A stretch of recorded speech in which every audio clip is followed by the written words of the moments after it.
எல்லாருக்கும் வணக்கங்க. இன்றைக்கி இனிப்பு பணியாரம் செஞ்சு பார்க்கலாங்க. அதுக்கு 1 டம்ளர் அரிசி, புழுங்கல் அரிசி தாங்க 1 டம்ளர் எடுத்து கழுவி ஊற வச்சுருக்கிறேங்க. அப்புறம் கடலைப்பருப்பு 1/2 டம்ளருங்க, பாசிப்பருப்பு 1/2 டம்ளரு, உளுந்தம் பருப்பு 1/2 டம்ளருங்க. எல்லாத்தையும் நல்லா கழுவிட்டு 3 தடவை கழுவிட்டு அரிச்சு இது ஒரு 4 மணி நேரத்துக்கே நல்லா ஊறி இருக்குதுங்க. இப்போ தண்ணி வடித்து எடுத்து வச்சுருக்குறேங்க. இதை வந்து ஜாரில் போட்டு நம்ம அரைச்சி எடுத்துக்கலாங்க. சுத்தமாக அறவே தண்ணி வடிச்சிட்டு இப்போ ஜாரில் போட்டுக்கிறேங்க. இதில் வந்து 5-6 ஏலக்காய் சேர்த்துக்கலாங்க. இது ஒரு கொஞ்சமாக சுற்றுனதுக்கு அப்புறமா நம்ம மீதி இருக்கிற பருப்பை மட்டும் சேர்த்துக்கலாங்க. இதில் கொஞ்சம் அரிசி மட்டும் தனியாக எடுத்து போட்டு வச்சுருக்குறேங்க. கொஞ்சமாக பருப்பு சேர்ந்துருச்சு.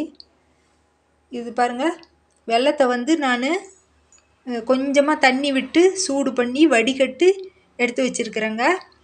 இப்போ வந்து இதை ஆற வச்சுட்டு இந்த அரிசியோடு சேர்த்து ஊற்றி தண்ணிக்கு பதிலாக அந்த வெல்லை பாகை வந்து கலந்து அரைச்சி எடுத்துக்கலாங்க. வெல்லமாகவும் போடலாங்க. அதில் கல் மண் இருக்குன்னு சொல்லிவிட்டு நான் இந்த மாதிரி செஞ்சுக்கிறதுங்க. அரைக்கிறப்பயே ஒரு 4 கல் உப்பு சேர்த்து அரைச்சி எடுத்துக்கலாங்க. மாவு அரைச்சி எடுத்தாச்சுங்க. இட்லி மாவு பதத்துக்கு அரைச்சி எடுத்துருக்குறேங்க. இதை இப்போ வந்து அரிசி முதல்ல போட்டு நல்லா பாதி மஞ்சத்துக்கு அப்புறமா பருப்பை போட்டு அதுலேயே 5-6 ஏலக்காய் போட்டு, நம்ம ஏலக்காய் எவ்வளோ தேவையோ அதுக்கு தகுந்த மாதிரி போட்டுக்கலாங்க.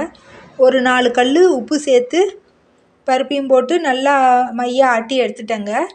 இது இட்லி மாவு பதத்துக்கு இப்போ ஆட்டி எடுத்துருக்குறேங்க. இதை இப்போ பாத்திரத்தில் மாற்றிக்கலாங்க. அடுப்பில் வானல் வச்சுருக்குறேங்க. இதில் 1 டேபிள் ஸ்பூனு வெள்ளை எள்ளு சேர்த்துருக்குறேங்க. கடலக்காய் ஒரு 3 ஸ்பூன் சேர்த்துருக்குறேங்க. நெய் ஒரு 2 ஸ்பூன் விட்டுருக்குறேங்க.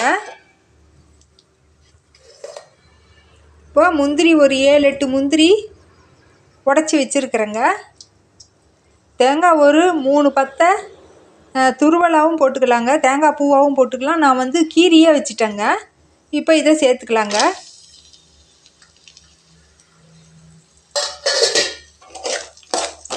முந்திரி போடுறது நம்ம விருப்பங்க. குழந்தைங்க விரும்பி சாப்பிடுவாங்கன்ட்டு முந்திரி சேர்த்துக்கலாங்க. இது இப்போ நல்லா செவக்க வறுத்து எடுத்துக்கலாங்க.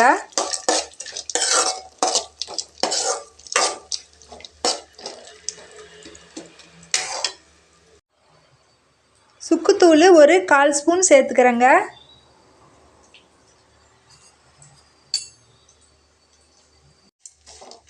வறுபட்டுடுச்சுங்க. இதை இப்போ ஆற வச்சு மாவுலேயே சேர்த்துக்கலாங்க. மாவில் போட்டு நல்லா கலக்கியாச்சுங்க. இப்போ அடுப்பில் ஒரு பணியாரக்கல் வச்சுருக்குறேங்க. அதில் எண்ணெயோ நெய்யோ விட்டுக்கலாங்க.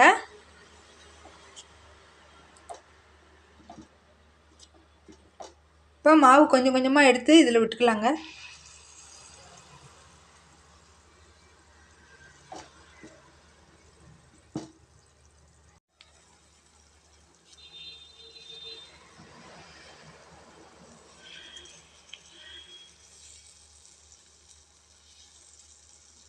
அடுப்பு அனல் கம்மியாக வச்சுக்கலாங்க, இல்லைன்னா தீஞ்சு போயிடுங்க. மாவும் அதே போல் கொஞ்சம் நல்லா கெட்டியாக இருந்தால் தாங்க நல்லது.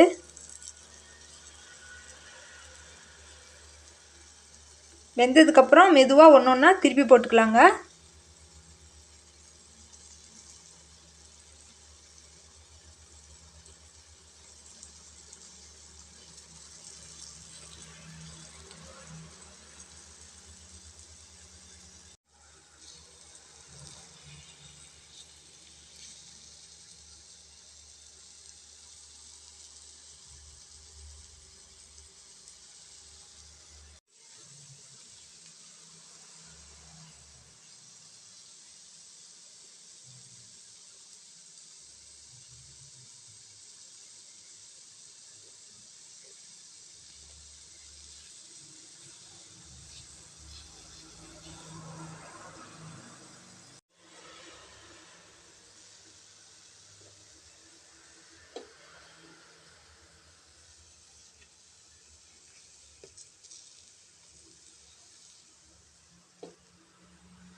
அவ்வளோதாங்க, இனிப்பு பணியாரம் தயாராகிடுச்சுங்க. இந்த மாதிரி செஞ்சு பாருங்கள், நல்லா ருசியாக இருக்குங்க. இன்னொரு வீடியோவில் பார்க்கலாங்க. நன்றிங்க.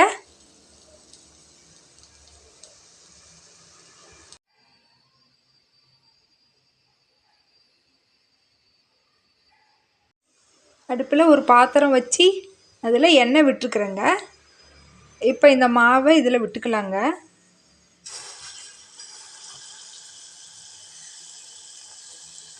எண்ணெய் கொஞ்சம் நல்லா காஞ்சதுக்கப்புறமா விட்டுக்கலாங்க.